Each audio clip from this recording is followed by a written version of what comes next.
patutunguhan ba ang mga flood control investigation? Sana po may patunguhan dahil sa nangyayaring hindi maganda sa atin mga iba't ibang lugar dito na binaba. Tulad ko na taga Bulacan ako, masyadong nag-iepekto ang aming syudad. Siguro sa akin, parang malabo.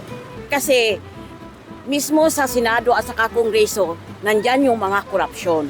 Sa aking palagay, may patutunguhan kung maganda ang pamamaraan ng ating leader. Meron naman, kasi kailangan lang talagang yung mag-iimbestiga sa kanila ay hindi involved sa mga corruption na yan. Sana nga magkaroon ng investigasyon na totoo. Na para sa inyo po ba, sino sa tingin ninyo ang dapat na manguna sa investigasyon? Mga NBI, Siguro palagay ko yung president natin. Pwede na rin ang Kongreso. Ang dapat po ay mga mamamayan, mga tao. Ang dapat ang tumutok, hindi yung mga kung sino-sino lang. Tulad ng mga senator, mga kongres. Dahil sila-sila lang ang may mga kasalanan nito. Hindi ko po alam pero ang nakikita ko sa palagay ngayon si Marcolita, Barsaga, yun yung nakikita kong medyo maayos-ayos pa ngayon. Hindi ko alam kung kakayanin ni Leni Robredo. Ang dapat ang manguna daw to talaga dyan, ang ating presidente. Sino po ba sa tingin ninyo ang tunay na guilty dito? Alam na natin kung sino, bakit pa natin hanapin, di ba? Kung magsasabi sila ng totoo.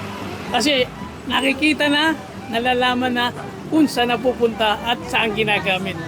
Lahat naman sila guilty, di ba? Nalalaman na natin, una si Martin Romualdez, si Saldico, nasaan na ba sila ngayon? Na ngayon habang tumatagal, pati senador at saka sa kongreso, di ba? yung mga nasa Malacanang din, at saka senator at saka congressman. Yung mga politiko at mga contractor.